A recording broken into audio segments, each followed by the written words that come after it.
Pinaigting na ng ilang bansa sa Asia ang screening sa mga border kontra sa Nipah virus. Dito sa Pilipinas, hindi rin daw natutulog sa pagbabantay ang Bureau of Quarantine.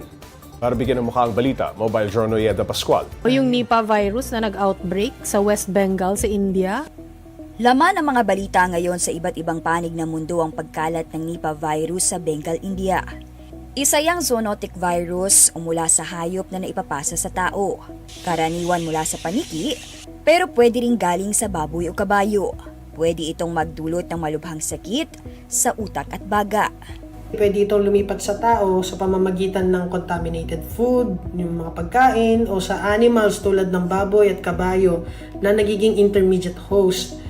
May documented din na human-to-human transmission, lalo na kung close tsaka prolonged yung contact sa bahay o pwede din sa hospital. Tinawag itong Nipah dahil una itong na-detect sa Nipah village sa Malaysia noong 1990s. Pero alam nyo ba na ang Nipah virus ay hindi bago sa Pilipinas? Nagkaroon ho tayo ng mga kaso sa Sultan Kudarat, umabot po ng 17. Tandaan po 2014 pa ho to, wala na ho ngayon. Yung ating mga kababayan doon noon, noong 2014, kumain po sila ng laman ng kabayo. Ang karaniwang tanong ng marami, gaano ba ito kadelikado kumpara sa COVID-19? Yung COVID ay mas nakafocus doon sa respiratory infection, respiratory tract symptoms. Samantalang doon sa Nipah virus naman, pwede siyang mag-progress into a neurologic manifestation. Pwedeng magkaroon ng seizure. Wala pang bakuna kontra Nipah virus, pero pagtitiyak ng Department of Health, nakahanda sila. Hindi natutulog ang DOH, hindi natutulog ang Bureau of Quarantine. Habang tayo natutulog, nakabantay po sila palagi. Bilang precautionary measure, ang mga bansang Thailand, Nepal, Taiwan, Singapore, Indonesia, Malaysia, Pakistan, Hong Kong at Pilipinas ay nagpapatupad na ng health screening sa bawat airport. Masanda na tayo ngayon kumpara dati. May Bureau of Quarantine, established na yung mga hospital isolation protocols natin dahil sa COVID. Ang susi dito ay yung mabilis na identification ng cases. So kailangan alam natin yung history, saan sila galing. Mga kapatid, wala pa tayong kaso ngayon ng Nipah virus sa Pilipinas. Huwag basta-basta maniniwala sa nakikita online dahil kapag kalusugan ng usapan, mahalaga ang tamang kaalaman. Mobile Journal Yeda Pascual po. Hatid ang muka ng balita. Pag-usapan pa natin ang Nipah virus kasama si Mobile Journal Yeda Pascual. Yeda, nung 2014, no, ang magkakaso tayo dito sa ating bansa. May mga casualty ba noon? Noong 2014, may naitala. Pops Ray, so far naman nung time na yon is talagang, kasi ito nga Nipah virus is wala pa talagang cure dyan, wala namang treatment. So yes, ang ginawa is supportive care doon sa 17 na yon na from Sultan Kudarat. At walang casualty. Yes, na Pops naitala. Ray. Okay. Okay, kung nahawa ang tao sa hayop na may Nipah virus, gaano ba kadaling maipasa itong virus na ito kapag human transmission naman? Yes. Pops Ray, unlike sa COVID-19 na madaling kumalat sa hangin, at yun nga, ang inaatake kasi ng COVID is respiratory, so baga. So ito naman, kung human-to-human transmission, nangyayari yan, kung yung taong yun ay talagang infected na ng Nipah virus, and then nakikipaghalubilo pa siya, so close contact talaga, kunwari, nakikipag-usap sa'yo, kasama mo sa isang bahay, sa isang ospital, na talagang may close contact kayo, like nagyayakapan, something like that, doon lang siya matatransmit from human. Yes, ayun. That's the only time.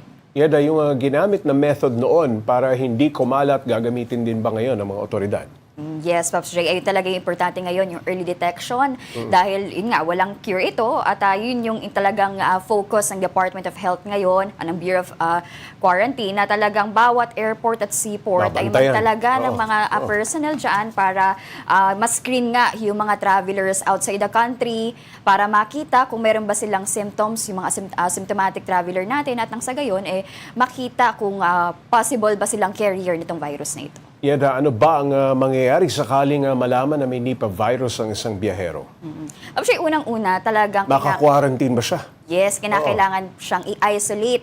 So, ganyan din yung ginagawa sa India, Pops J, kinakailangan i-isolate. And then, kinakailangan na i-monitor din yung close contact ng taong ito. At kinakailangan, Pops J, na bigyan siya ng supportive care dahil Paps J, yung sintomas kasi nito ay bukod sa pag-atake sa baga, pwede din sa utak. So, kinakailangan ng supportive care, Paps J, kinakailangan ng mga gamot sa seizures, mga ganyan, and then yung oxygen, importante.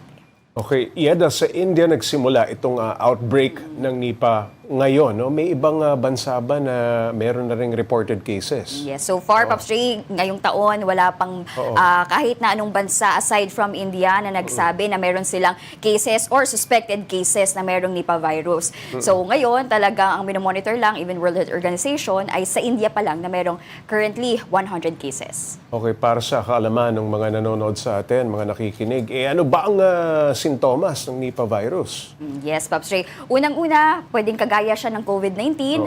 Yan, magsisimula sa fever, Lagnat, pananakit ng katawan, weakness nga ng katawan, and then headache. Pagkatapos, for some, meron ding ubo, Paps J. And then, habang tumatagal, doon na posibleng lumabas yung mga iba't ibang symptoms like confusion. So, kung ano-ano na yung sinasabi. Yung iba naman, madalas inaantok, nagkakaroon ng seizure. At pwede ding mauwian, Paps J, kung napabayaan, kung hindi agad magagamot, magkaroon ng pamamaga sa utak o yung nabanggit nga ni Doc kanina, yung encephalitis. At halimbawa, may mga sintomas na ganyan, ano ang kinakailangan gawin agad? Paps Ray, unang-una, pumunta talaga sa pinakamalapit na ospital. Sabihin sa doktor kung ano yung mga nararamdamang sintomas nang sa gayon, mabigyan agad ng nararapat na gamutan. Maraming salamat, Mobile Journal Ieda Pascual.